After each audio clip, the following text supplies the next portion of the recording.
कैलाश जी ने रात को बेटे का दरवाज़ा खटखटाया तो बहू बाहर आई और बोली, बुढ़े क्या परेशानी है तुझे। तो वो बोले, तुम्हारी सास की तबीयत ठीक नहीं, अरविंद को बोलो उसे अस्पताल ले जाए।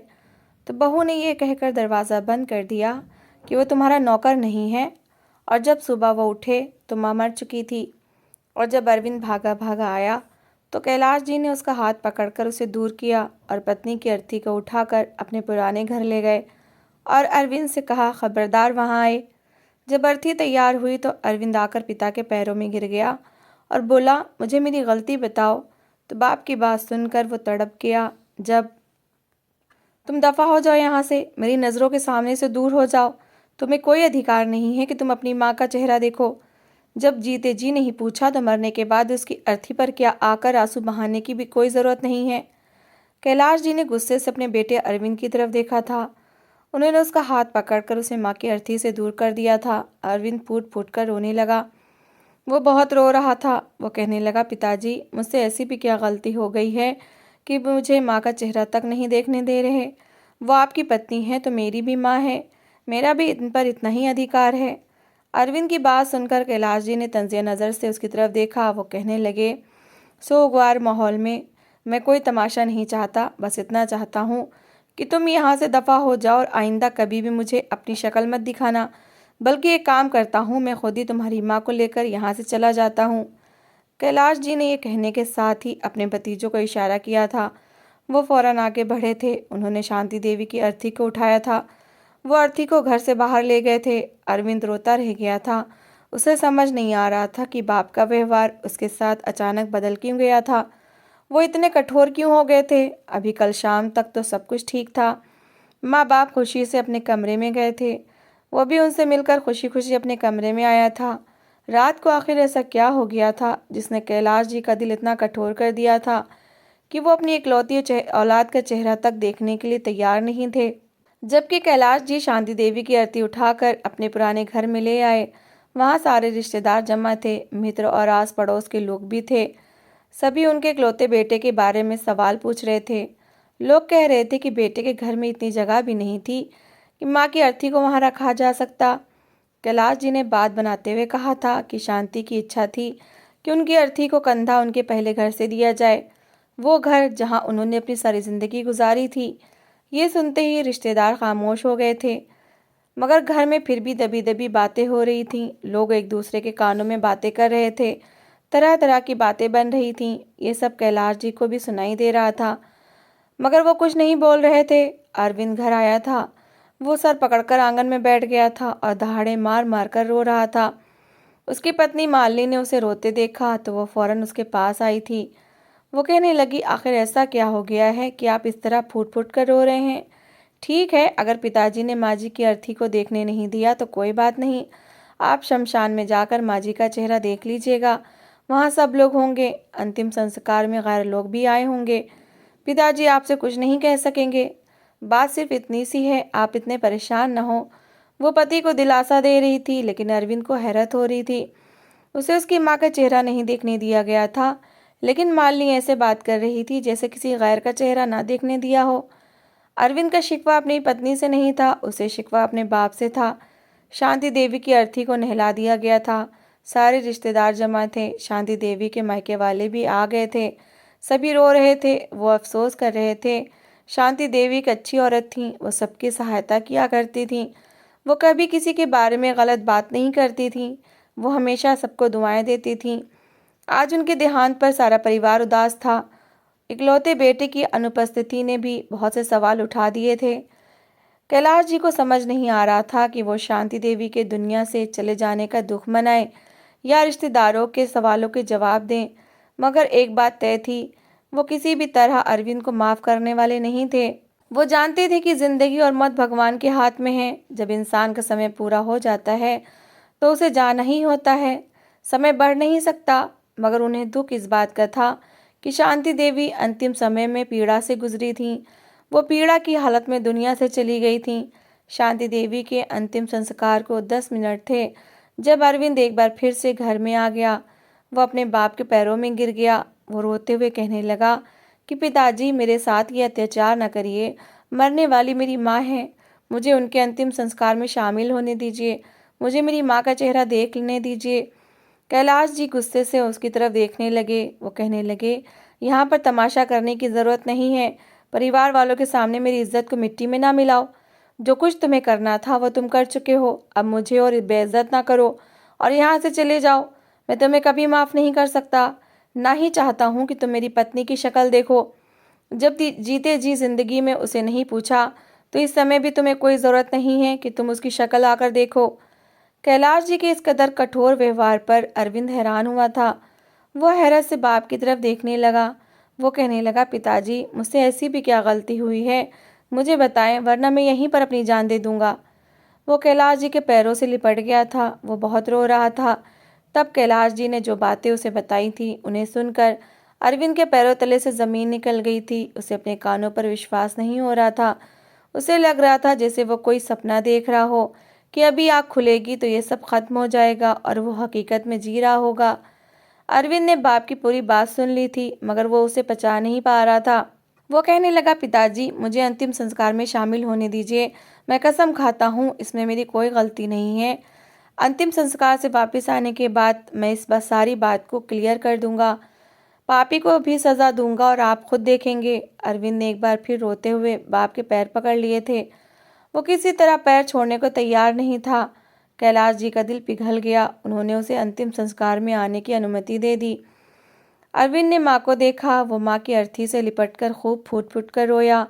फिर अंतिम संस्कार करने के बाद वो किसी हारे हुए जुआरी की तरह आकर घर की चौखट पर बैठ गया था। उसका दुख किसी तरह हल्का नहीं हो रहा था। कैलाश जी उसके बराबर में आकर बैठ गए। अरविंद उनके गले लगकर फूट फूट कर रो दिया। वो कहने लगा, पिताजी, मैं कुछ नहीं जानता। मुझे भगवान की सौगंध है, मैं कुछ नहीं जानता। मुझे बताइए, मैं क्या करूं? मैं तो आपसे किए हुए वादे भी पूरे नहीं कर सकता, अपना बदला भी नहीं ले सकता। मगर एक बात याद रखिएगा, भगवान अपना बदला ज़रूर लेगा। भगवान अपना बदला लेकर रहेगा। वो बार बार यही शब्द कह रहा था। कैलाश जी ने अपने बेटे की पीठ थपथपाई। फिर वो उठकर पुराने घर की तरफ चल दिए। अरविंद ने उन्हें रोका। वो कहने लगा, पिताजी, आप कहाँ जा रहे हैं? ये आपका घर है, आप यहीं रहेंगे। आपको कहीं जाने की ज़रूरत नहीं है। मगर कैलाश जी ने उसकी कोई बात न सुनी। वो कहने लगे कि इस घर में तुम्हारी माँ की मौत हुई है। उसका तड़प तड़प कर आखिरी समय में मरना मुझे याद आता है। मैं अपने पुराने घर जा रहा हूँ। जाने कितने समय की ज़िंदगी बाकी है, मैं वहीं रहते हुए गुजार लूँगा। सारी ज़िंदगी वहीं गुजारी है। अब भी मुझे वहीं रहने में कोई परेशानी नहीं है। तुम बस खुश रहो और अपनी ज़िंदगी को प्रसन्न रखो। ये कहते हुए कैलाश जी चले गए, जबकि अरविंद एक बार फिर हारे हुए कदमों के साथ आंगन में जाकर बैठ गया था। जो बातें कैलाश जी ने उसे बताई थीं, वो अरविंद के पैरों के नीचे से ज़मीन निकाल चुकी थी। उसका बस नहीं चल रहा था कि दुनिया को तहस नहस कर दे और आग लगा दे। कल सुबह की बात थी, जब उसने माँ और बाप के लिए तीर्थ यात्रा के टिकट्स बुक करवाए थे और उन्हें सरप्राइज़ दिया था। माँ बाप दोनों ही बहुत खुश थे और उसे ढेरों दुआएं दी थी। वो माँ बाप के गले खुशी से लग गया था।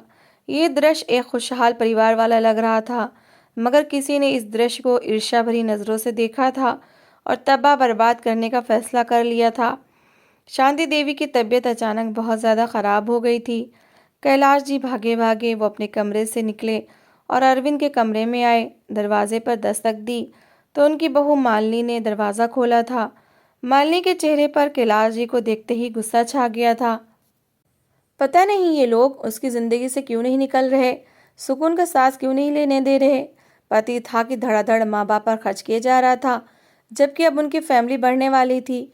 वह खुद प्रेग्नेंट थी और चाहती थी कि अरविंद कुछ पैसों की बचत करे ताकि वो भविष्य में उनके काम आए, मगर अरविंद सुनता ही नहीं था। उन्हें तीर्थ यात्रा पर भेजने का गुस्सा ही बहुत था। अब वो रात को आकर उनके दरवाजे पर खड़े हुए थे। वो कहने लगी, क्या परेशानी बुड्ढे, क्यों चैन से नहीं रहता और हमें भी नहीं रहने देता? पूरा दिन अरविंद ने तुम्हारे साथ ही बिताया है, वो क्या कम था जब रात के इस पहर भी चले आए हो? कैलाश जी के लिए बहू की यह टोन बिल्कुल नहीं थी, मगर इस समय उन्हें शांति की तबीयत की चिंता थी। इसलिए वो कहने लगे, अरविंद को भेजो, तुम्हारी माँ की तबीयत बहुत ज़्यादा ख़राब हो रही है, उसे फ़ौरन अस्पताल लेकर जाने की ज़रूरत है। कैलाश जी की बात सुनकर उनकी बहू के माथे पर और बल पड़ गए थे। उसने गुस्से भरी नज़रों से उनकी तरफ देखा। वो कहने लगी, निकल जाओ यहाँ से, मेरा पति तुम्हारा नौकर नहीं लगा हुआ है। जैसे भी लेकर जाना है अपनी पत्नी को खुद अस्पताल लेकर जाओ। हद है, इतना खर्चा तुम दोनों पति पत्नी पर करता है और अब अस्पताल के खर्चे भी उठाए, हद ही हो गई है। अरविंद भी तुम्हारी बात नहीं सुनेगा, इस समय नींद में है और सो रहा है, अब दफ़ा हो जाओ यहाँ से। ये कहकर बहू ने दरवाज़ा कैलाश जी के मुंह पर बंद कर दिया था। वो परेशान होते हुए वापस अपने कमरे की तरफ भागे थे। शांति देवी पूरी रात पीड़ा में रही थीं। वो तड़पती और रोती रही थीं, बार बार अरविंद को पुकार रही थीं। शायद उन्हें पता चल गया था कि उनका अंतिम समय है। वो मरने से पहले अपने बेटे को देखना चाहती थीं, उससे मिलना चाहती थीं। वो तड़पते तड़पते ही इस दुनिया से चली गई थीं। कैलाश जी ने पूरी रात उनका रोना और तड़पना अपनी आंखों से देखा था। एक मरते इंसान की आखिरी इच्छा को पूरा न कर पाने की बेबसी क्या होती है, ये कैलाश जी से अच्छा कोई नहीं जान सकता था। इसलिए वो अरविंद से भी नाराज़ हो गए थे और उसे माँ का चेहरा नहीं देखने दे रहे थे। मगर वो नहीं जानते थे कि अरविंद ने ऐसा कुछ भी नहीं कहा। अरविंद उठा और अपने कमरे में आ गया। उसकी पत्नी मालिनी ने देखा कि माँ की मौत के बाद अरविंद कैसे टूटा बिखरा और पीड़ा में है। वो उसकी दिलजोई करने के लिए उसके पास चली गई थी, मगर अरविंद ने उसे कुछ भी नहीं कहा। उसका हाथ उठाकर साइड पर रखा और बेड पर लेटकर सो गया। मालिनी माँ बनने वाली थी, उसकी हालत काफ़ी ख़राब रहती थी। डॉक्टर ने उसे किसी भी तरह की टेंशन लेने से मना किया था। 1 मिनट में उसका ब्लड प्रेशर हाई हो जाता था, जो माँ और बच्चे दोनों के लिए बहुत नुकसानदेह था। अरविंद नहीं चाहता था कि नन्ही जान को दुनिया में आने से पहले ही नुकसान पहुँचे, इसलिए वो चुपचाप लेट गया था। डिलीवरी तक उसने मालिनी से कोई बात नहीं की थी, किसी भी बात पर उसने गुस्सा या शिकायत नहीं की थी। जब मालिनी की डिलीवरी हुई और उनके यहाँ एक बेटे का जन्म हुआ, तो अरविंद को उसके सवालों के जवाब मिल गए। उसे मालूम हो गया कि उसे अपना बदला लेने के लिए मालिनी को कुछ भी कहने की ज़रूरत नहीं है। भगवान खुद अपना बदला लेगा। भगवान खुद ही मालिनी को दिखा देगा कि उसके भक्तों को तकलीफ पहुंचाने का अंजाम क्या होता है। पोता होने के ठीक 4 दिन बाद कैलाश जी भी इस दुनिया से चले गए। बाप की मौत का सदमा इतना ज़्यादा था कि अरविंद बिल्कुल टूट कर बिखर गया था। मालिनी ने उसकी दिलजोई की कोशिश की थी, मगर उसने मालिनी से भी सीधी बात नहीं की थी। वो चुपचाप अपने आप में रहता रहता था। फिर 1 महीने बाद अरविंद विदेश चला गया था, हमेशा के लिए। वो मालिनी और अपने बच्चे के लिए खर्चा भेजता रहता था, मगर यहाँ परदेश में अकेले रहते हुए वो जैसे अपने पाप की सज़ा काट रहा था। अपने माँ बाप से लड़ने पर खुद पर गुस्सा कर रहा था। मालिनी इंडिया में अरविंद का इंतज़ार करती रही, मगर अरविंद लौट कर नहीं आया था और उसे बता दिया था कि वो क्यों लौट कर नहीं आ रहा। मालिनी अपनी गलती पर शर्मिंदा होती रही और बार बार अरविंद से माफ़ी मांगती रही, उसे वापस बुलाती रही, मगर अरविंद ने उसकी बात नहीं सुनी थी। देखते देखते 22 साल का समय बीत गया था। अरविंद का बेटा वरुण 22 साल का हो गया था और आज उसकी शादी थी, जिसमें शामिल होने के लिए अरविंद 22 साल बाद वापस आया था। अपने बेटे की शादी पर वो बहुत ज़्यादा खुश था। पुरानी बातों को पीछे रखते हुए उसने मालिनी से भी अच्छे से बात की थी। जितनी सज़ा मालिनी को दी जा चुकी थी उसके लिए इतनी बहुत थी, मगर वो नहीं जानता था कि भगवान अभी भी अपने बदले लेने के लिए बैठा हुआ है। वरुण की शादी हो गई थी। मालिनी अपनी सहेली की बेटी को बहू बनाकर लाई थी। बेटे की शादी पर वो बहुत खुश थी।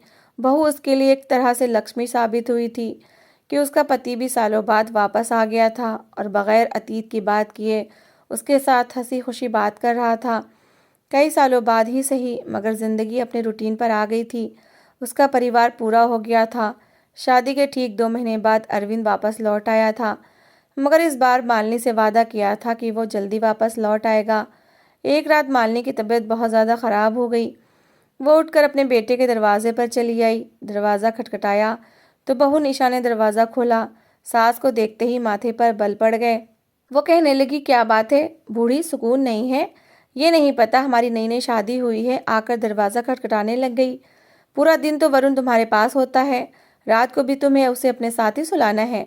अगर इतना ही शौक था बेटे को अपने पल्लू से बांध कर रखने का, तो उसकी शादी ना करवाती।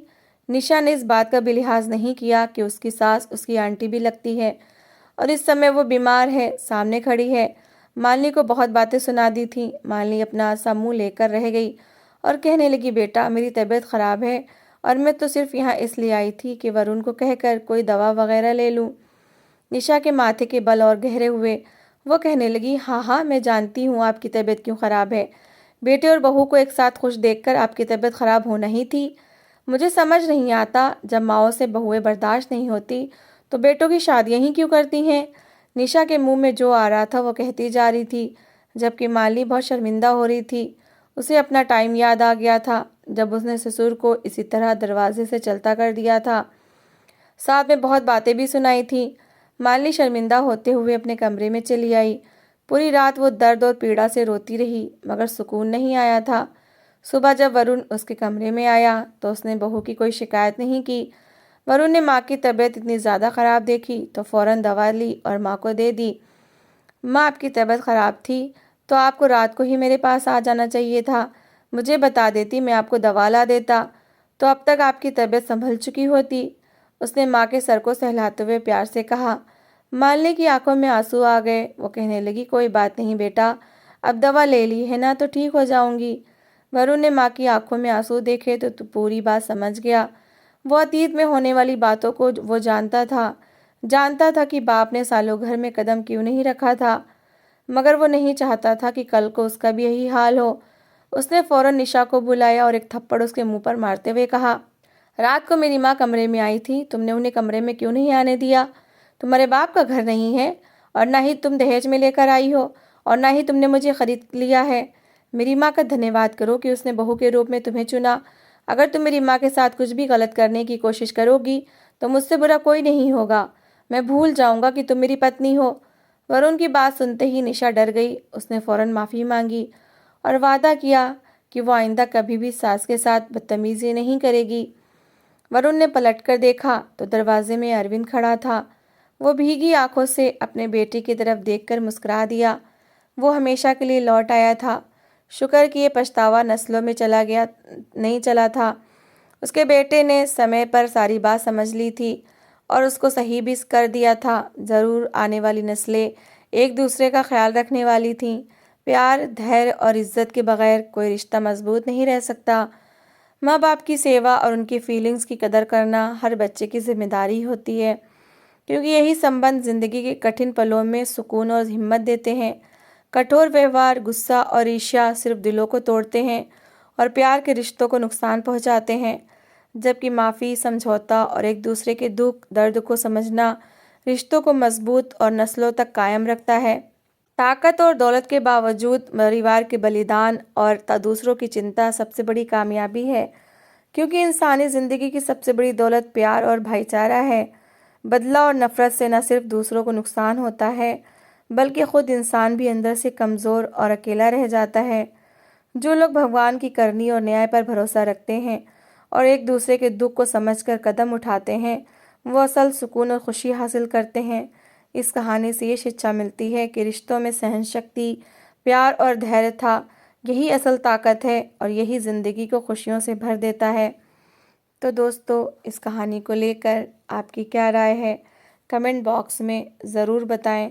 और अगर आपको हमारी आज की कहानी अच्छी लगी हो तो प्लीज़ इसे लाइक ज़रूर करें।